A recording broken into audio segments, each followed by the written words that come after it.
Welcome to the Productivity Podcast. Delighted today to be joined by Sanford Stein, who is a contributor to Forbes. He's got a retail LinkedIn group called Retail Speak that I urge you all to check out and join. 40 years experience in retail design. You've authored a book, Retail Schmeetail, which again, I would encourage people to check out. How are you doing? I'm doing very well, thank you. Good. It's the best that can be expected in these strange times all over the world. So, very, very strange here in the UK, and I'm sure it's similar in America. It certainly is the new abnormal. And people talk about the new normal. I kind of can't remember what normal was anymore. It all feels just like it's evolving in front of my eyes. Yes, every day seems to be both a struggle to survive and just to kind of find a way to get through the day. But we're all managing and we're being creative in the process. Absolutely. And I think we see a lot of that in retail in the UK in terms of creativity. People being able to achieve things, websites, omni-channel deliveries, partnering very, very, very quickly because they've been forced into it. And we've been speaking kind of off air around it's difficult times. Some major hospitality companies and retail companies that have flagged really, really big potential job losses based on no occupancy or people shopping differently. How's it been with you in the UK and kind of using your retail contacts and years of retail knowledge? How's it been? What have the last couple of months looked like and where's it heading? It has only made some of the trending that has already been going on magnified times 10 or 100.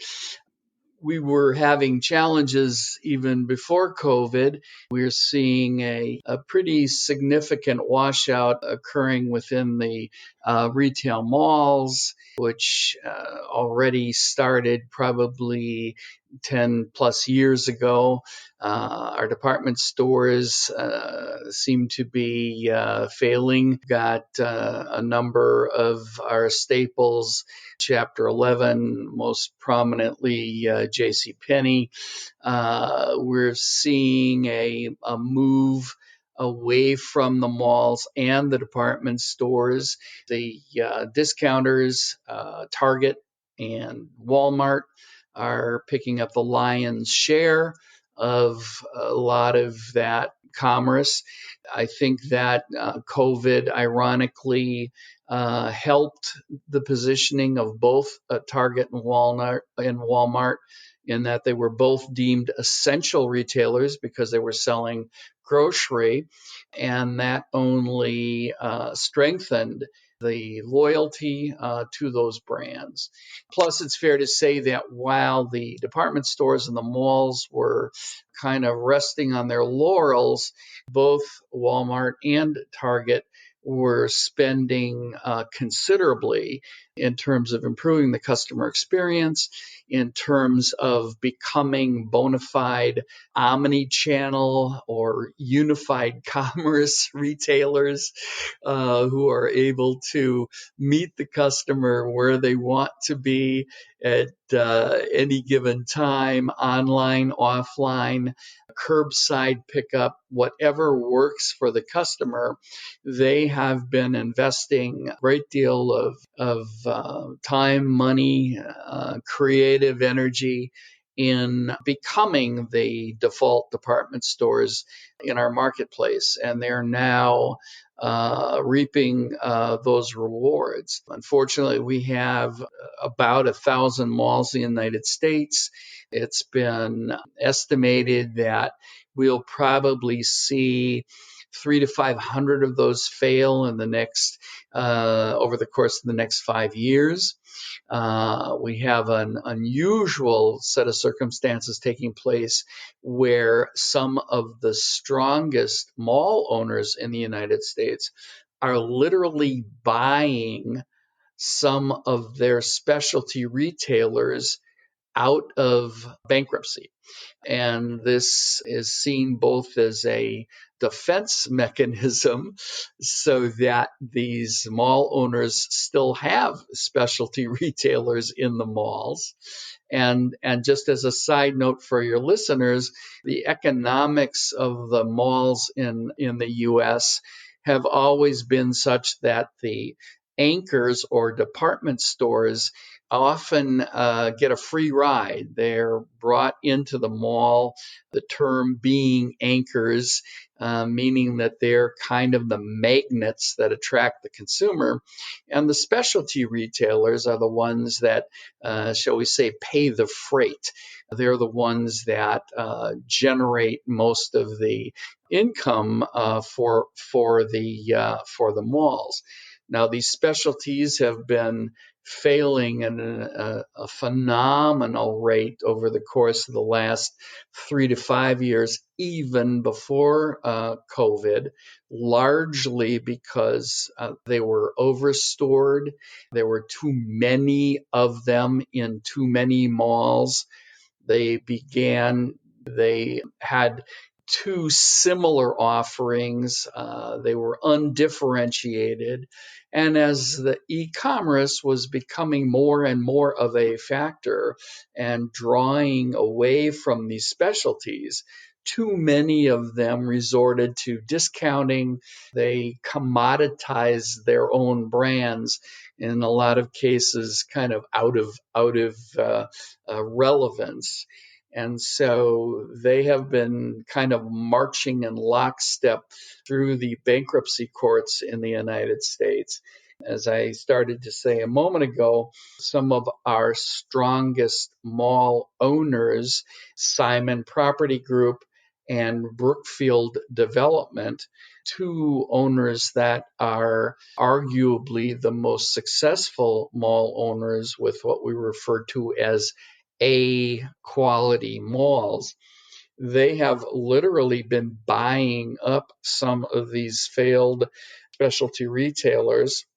They bought, and some of these names are not going to be familiar to your audience, but Aeropostale, Forever 21, Brooks Brothers, Lucky Brands.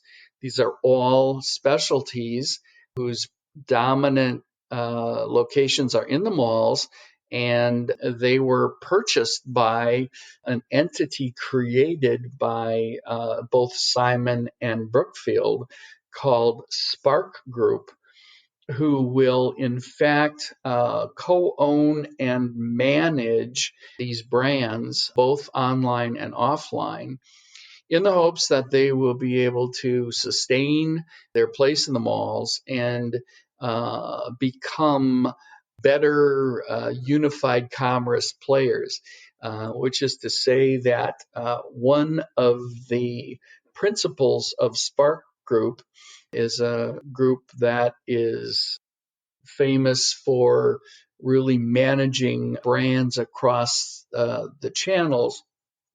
They will hopefully do a better job at both maintaining the brand value and managing those brands both in the malls and online. So we've got a lot of craziness going on here, and suffice it to say, the best retailers with the greatest both assets and imagination will come out of this favorably, and those that have not invested or were good at reading the tea leaves, as it were, are going to be hurting. Yeah, and it's interesting because there's lots and lots of parallels with how things are playing out over here. So pre-COVID, department stores were really struggling and have struggled since. Lots of consolidation in that area, and there's probably 2 or 3 left that are still, you read it in the news every day, struggling for footfall and are trying to buy, not probably a bit like your mall example, the department stores are trying to buy specialist brands and other brands to bulk out their range, which I think is really interesting. And that whole move away from, we call our malls regional shopping centres or or like those big complexes with lots of brands under one big shopping centre roof, clearly because people don't want to mix in spaces. We've seen, and I don't know if you've seen it, that though that footfall or that traffic's really moved locally, so lots more shopping locally. And back to your Walmart and Target example, we've seen lots of the bigger brands thrive on volume of range, one-stop shops, again, because I think the theory is people want less interaction or will make less journeys but buy more in those journeys. Very similar to what's going on here.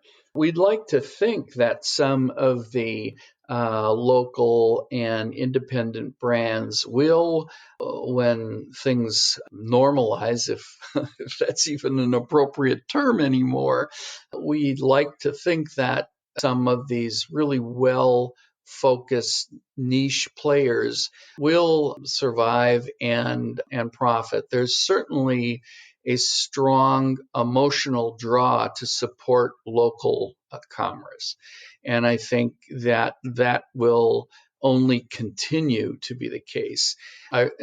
Ironically, kind of a side story related to that, as some of your listeners are probably aware, had a fair amount of unrest that has correlated with some of the racial injustice that has been part of some of our shortcomings in the States. And the city that I'm in, Minneapolis, happened to be the kind of epicenter for a very sad police killing of a innocent individual. Riots broke out as a result. George Floyd was the individual who was killed, and that made national, international news. A number of the small retailers whose stores were burned both succumbed to that racial injustice, as well as the upshot of looting and some of the other unfortunate circumstances that came as a result, are just now being invited into our biggest Mall of America in Minneapolis. About 17 of them are going to be opening up in a devoted common space in October 1st, free of charge by the mall, and in so doing, we'll be able to support these local minority-owned businesses in the arguably our biggest national retail center, which I think will be both good for the retailer and for the mall, because there certainly is both an emotional and a very real desire to support not only local retailers, small independent brands, but certainly those brands and those businesses that were unfortunate witnesses to some very terrible things that were going on. And Yeah, I mean, it was well publicised over here as well. So with that in mind, it kind of, what we've almost described is the ultra large organisations are thriving. There's a play back into the small focused niche retailers. So I think it's fair to say it's probably the same in the UK. That middle ground is probably the most dangerous place to be. And I think in the UK it's even more acute if you're in fashion, because fashion is really, really suffering over here with just people not getting out, the seasons passing by with people not having to buy things. And again, will probably be highlighted as we move into the Christmas period with people not buying Christmas party dresses or new outfits and all the kind of things that go around it for those special events.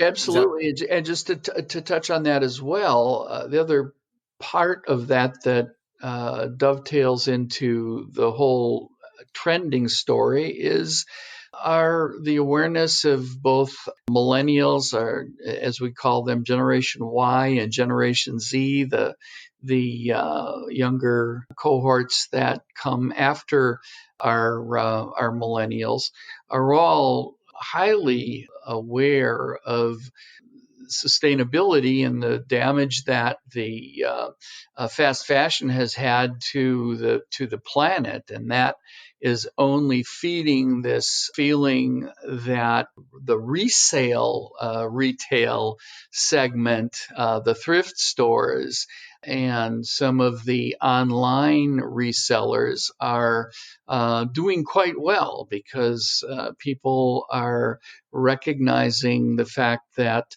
they really have a responsibility, and the younger of us more so perhaps than some of the older, they have a responsibility to the planet, to each other, and that it's cool now to go to the thrift stores, to go to the second-hand merchants.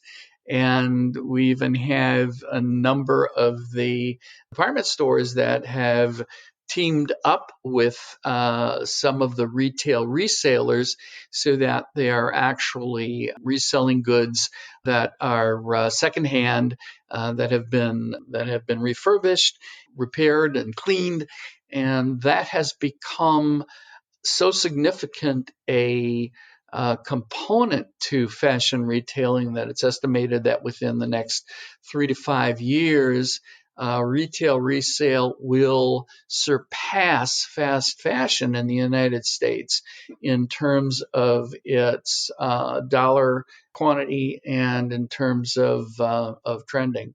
So we have a number of these things that are factoring into failure and the weakness of a lot of the fast fashion retailers that have become so dominant in the last decade.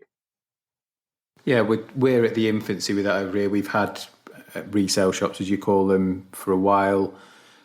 One of the premium department stores, so Selfridges, has just launched a premium resale, and that seems to be going great guns and doing really well. So we're starting to see, even at the high end of fashion, that resale trend, like you say, the sustainability aspect, the passing it down. Maybe someone coined a phrase the other day. It was kind of have less means more. So you have less things, but the things that you have mean more to you. So is it something that was very expensive when it was first bought and you've bought it kind of secondhand and it's been repaired, like you said, but actually it means something because it's got a history or it's a design and brand that you would aspire to own. So yeah, that stuff's all really interesting, and you wonder if those days of mass production in China and abroad, when everything, certainly in the UK, was outsourced there because the cost of labour was so cheap, it's slowing down, which clearly has then an economic impact somewhere else, China. But actually for us and yourselves means you become more sustainable as less import, maybe less export as well. But be interesting to see how all that plays out. There's some real big economic swings in all of that, isn't there? It is very interesting, and I think we're going to see a very creative take on that as we see more young entrepreneurs creating businesses in areas where businesses never even existed before. I can imagine a desire on the part of the consumer to take some of these are arguably well-loved and well-used items from their closet or things from their parents that meant something, and bring them to a young retailer with the word tailor being as the Yeah. master tailor, and Yeah. have them rewoven, remade, redesigned. So there's a lot of things that can happen, both utilize these objects and these precious wardrobe articles to revamp and reinvent and sustain, and suddenly you have fewer items in your closet, but they all have stories connected to them and they mean something. And it's another way to take an item and reinvent it. create service jobs in the process where the cost of goods are hardly a substantial amount, but the service involved becomes the equity. It's a real positive out of some clearly dark and troubling places that organisations are in. If we put our positive hats on, other than the bits we talked about in terms of the kind of reselling, the personalisation, are there any other areas where you're seeing retail's going to win, or innovation or collaboration or experience is going to kind of see them through on the journey? Well, I think that we're certainly seeing a huge move on the part of all brands to sell direct to the consumer. That wholesale businesses that have been traditionally part and parcel of commerce are going away. We're certainly seeing many more new digital native brands, people looking at a traditional offering and finding new ways to create higher value, repositioning, or just rethinking the way some of these products are being developed and marketed, and new businesses are coming as a result.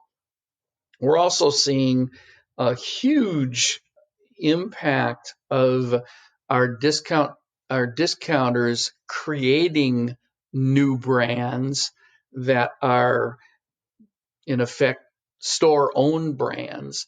Target being probably the most successful at this, and they are becoming high value where some of the traditional brands that have been the staple are waning. And they're doing it because they're spending a lot of time listening to the consumer. Target goes to create a store owned brand. They do their due diligence in interviewing consumers that are potentially their target customer and determining what they need that isn't being offered. And it's through that investment of time and effort that they create brands that are really hitting home and becoming significant dollar generating store owned brands, many of which have become $1 billion generators for Target in any number of their fashion areas. So the concept of what used to be termed a generic or house brand that used to be perceived as being commodity and of low value are now often the most high value brands, and that also yields greater margin for some of these retailers. Going down, it's really smart, and I think you cut out the man, don't you? Just saying you can offer a lower price but make more margin. So we can't leave without talking about Amazon. What are your thoughts on Amazon? Do you like them, don't like them? People seem very divided. They are certainly, it's amazing we've talked this long and haven't talked about Amazon, the 1,000-pound gorilla in the room. They are a phenomenon, and they're going to be around long after many of the other names that we've mentioned won't be. They've certainly changed the nature of consumption and continue to do it. Their biggest challenge right now is what we refer to as the last mile. Their cost of getting goods to the consumer are significant, and one of the advantages that Target and Walmart have had against Amazon is they have used their stores as satellite distribution centers. Amazon is now in the throes of putting together 1,000 to 1,500 satellite distribution centers in the United States to be closer to the consumer and have the ability to have that last mile or the point from distribution to the doorstep closer and more localized. And they're doing it in a lot of different ways, including, and this is being speculated, isn't announced or it isn't for certain, but they may well be the benefactor of a number of the previous J.C. Penney locations that may well be closing. There's been a lot of speculation that they're going to turn some of these stores into distribution centers for neighborhoods. But certainly Amazon is a force to be reckoned with. They certainly continue to take share. Their biggest objective, if there's a single one, and I don't know that there is to become a fashion purveyor. And they're already a major brand and a major fashion seller, though a lot of that fashion is third-party brand. They want to build their own brands and compete with both the national brands and some of the Target, Walmart home brands, and they will probably be able to do that. They're certainly not going away. Like you were saying, there's rumors here that they're going to enter into partnerships with supermarkets or the like, so they expand their distribution network. There's all the stuff they've seen about drone delivery and all sorts of wonderful things. But yeah, like I agree, like them, don't like them, they are here to stay and will continue to thrive and drive innovation because they make it so convenient for us to click a button and shop. To be sure, they're kind of playing three-dimensional chess where a lot of the other players are still playing checkers. It's a tough to compete. Listen, it's been a fantastic conversation. It's really interesting to see the parallels between. It'd be interesting to see if we both carry on the same trajectory or think in a materially different way for either one of us. People want to reach out to you. Where's the best for them to get you? Follow me and join Retail Speak on LinkedIn. I can certainly send you that link. It's a wonderful little group of about 1,500 thought leaders and retail executives and writers, and I love that. And I'm also doing 2 to 5 pieces on Forbes.com every month, so they find me there. And I have a pretty active Twitter at Schmeetail, which is actually the full Twitter handle is Retail Schmeetail. They can find me there as well. Brilliant. I'd encourage everybody to reach out to and follow you, and I do, and you post some really interesting stuff, some thought-provoking stuff. So, really appreciated you having you on, and thank you for your time. Take care. Simon, it was a pleasure. I appreciate it very much. Wish you all health and safety and the fortitude as we continue to deal with the unknowns here. We will get through this.